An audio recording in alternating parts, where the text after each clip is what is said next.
Salut à tous les amis, c'est Stéphane, très content de vous retrouver pour cette nouvelle vidéo. Aujourd'hui, je vais expliquer les différentes versions de la vie d'un logiciel. Par exemple, dans l'univers de la téléphonie, on connaît principalement Android et iOS, mais avant d'arriver sur nos smartphones, Android et iOS passent par différentes étapes et versions. Les développeurs imaginent le logiciel ou l'OS et ensuite plusieurs versions se succèdent dans les phases de développement. La première, c'est la version Alpha. Alpha est une version du logiciel qui n'est pas accessible au public. Là, on est vraiment au tout début du développement du logiciel ou de l'OS. C'est une version interne à l'entreprise qui est la toute première phase de développement. Elle n'a même pas toutes les fonctionnalités souhaitées du produit final, c'est pour vous dire. Les bugs sont hyper nombreux, mais cette version Alpha permet de mettre les bases en place du futur logiciel ou du futur OS. Après plusieurs phases de développement en version alpha, on arrive à la version bêta. La version bêta est plus largement diffusée en interne pour quelques employés de l'entreprise,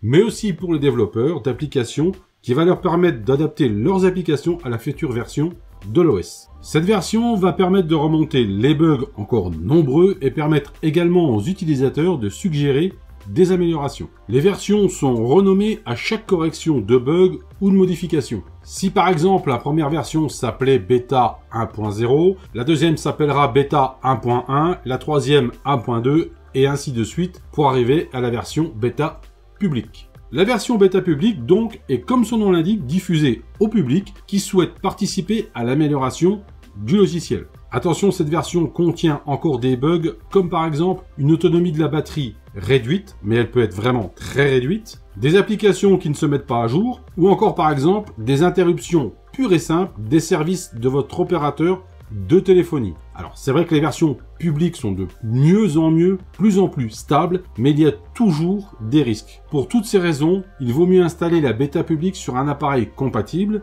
qui ne vous sert pas au quotidien. Comme ça, ça vous permettra de découvrir le futur nouvel OS un peu avant les autres. La version publique, évidemment, permet aussi aux développeurs d'applications d'adapter leurs applis à la nouvelle version du logiciel ou de l'OS. Avant-dernière étape, les amis, la version Release Candidate, qui est l'accent anglais de fou. Cette version permettra de faire des tests de dernière minute avant d'arriver à la dernière version.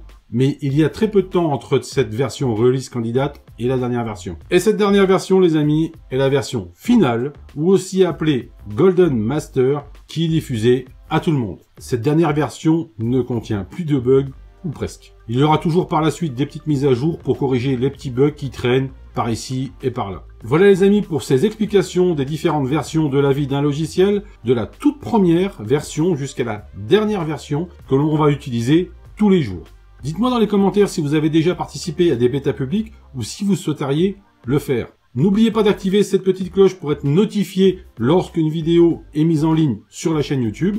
Les amis, si vous avez aimé, faites péter le pouce bleu, ça fait toujours plaisir. Partagez cette vidéo sur vos réseaux sociaux. Quant à moi, vous pouvez me retrouver sur Facebook, Twitter, Instagram, Snapchat et évidemment la chaîne YouTube. Tous les liens sont en description, en dessous de cette vidéo. Les amis, je vous dis à très bientôt pour une prochaine vidéo. Prenez soin de vous.